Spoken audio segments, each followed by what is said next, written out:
Hi friends, this is சாரி cinema base அப்டேட்டில் அடுத்தது ஒரு லேட்டஸ்டான அப்டேட். நேற்று பார்த்தினாக்கா ஒரு முக்கியமான யூடியூப் சேனலுக்கு தனஞ்சயன் அவர்கள் பார்த்தினாக்கா ஒரு பேட்டி ஒன்று கொடுக்குறாரு. அவர் வந்து பார்த்தீங்கன்னாக்கா கங்கோ படத்துக்காக ப்ரொமோஷன்லாம் வந்திருக்காரு. ஆனால் சம்மந்தமே இல்லாமல் ரஜினி சாரோடைய ஜெயிலர் படமாக இருக்கட்டும், ரஜினி சாரோட பாக்ஸ் ஆஃபீஸை சம்மந்தமே இல்லாமல் இழுத்து பேசியிருக்காரு.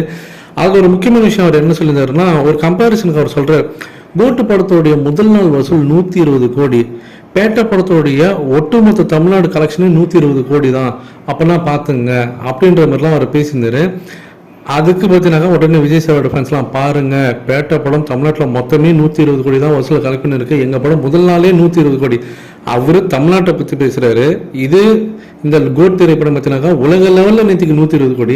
இதையும் கம்பேர் பண்ணுறதே முதல்ல தப்பு. தமிழ்நாடு கலெக்ஷனையும் உலக லெவலில் வர கலெக்ஷனையும்.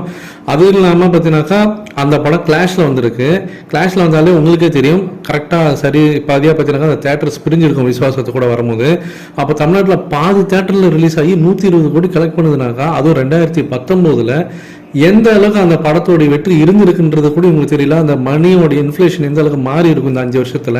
கொரோனாக்கு முன்னாடி வந்த படம் இத்தனைக்கும் இப்போ எவ்வளோ மாறி இருக்குன்றது உங்களுக்கு தெரியல. ஸ்க்ரீன் கவுண்ட் எவ்வளோ இன்க்ரீஸ் ஆயிருக்கும் அதை யோசிங்க. 2019 அதே தேட்டர் நம்பர்ஸ் தான் வந்து இன்னைக்கு அதே தேட்டர் தான் இருக்கா தமிழ்நாட்டில். எவ்வளோ தேட்டர் புதுசாக வந்திருக்கு. இந்த அறிவே இல்லாமல் விஜய் சாரோட ஃபேன்ஸ்லாம் அப்படியே பெருசாக அவர் பேசுறது வந்து கொண்டாடி இருந்தாங்க. ஆனால் அதை அவரே பார்த்தீங்கன்னாக்கா அதுக்கு வந்து ஒரு முற்றுப்புள்ளி வச்சுட்டார். இன்னைக்கு காலையில் தனஞ்சயன் அவர்கள் பார்த்தீங்கன்னா ஒரு விஜய் சாரோட ஃபேனோடைய அந்த ட்வீட்டை எடுத்து போட்டு, தம்பி நான் சொன்னதை முழுசாக நீங்கள் கேட்கவே இல்லை. 2019 இருந்ததுக்கும் 2024 நம்ம தமிழ் சினிமாவோட மார்க்கெட்டுக்கும் எவ்வளோ வித்தியாசம் இருக்குது.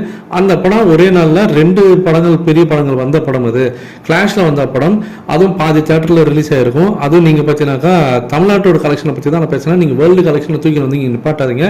ஜஸ்ட் நான் ஒரு கம்பேரிஷனுக்காக தான் சொன்னேன். ஆனால் அது ஃபேக்ட் கிடையாது. நீங்கள் முதல்ல அதாவது கிரவுண்ட் லெவலில் என்ன இருக்குன்றதை நீங்கள் புரிஞ்சுக்கிட்டு பேசுங்க. சும்மா காட்டி நீங்கள் வந்து ஒரு இது கன்வீனியன்ஸ்க்காக நீங்கள் உங்களுடைய எப்படி சொல்கிறது, உங்களுக்கு அதுக்கு சாதகமாக இருக்குன்றதுக்காக சும்மா ஒரு கிளிப்பிங்கை கட் பண்ணி போடாதீங்க அப்படின்ற மாதிரி அவர் தெளிவாகவே சொல்லிட்டாரு. இத்தனைக்கும் பார்த்தீங்கன்னாக்கா கோட் திரைப்படம் சோலோவாக ரிலீஸ் ஆயிருக்கு. இதை பற்றி உங்களுடைய கருத்துக்கள் என்ன அப்படின்றத கீழே சொல்லுங்க ஃப்ரெண்ட்ஸ்.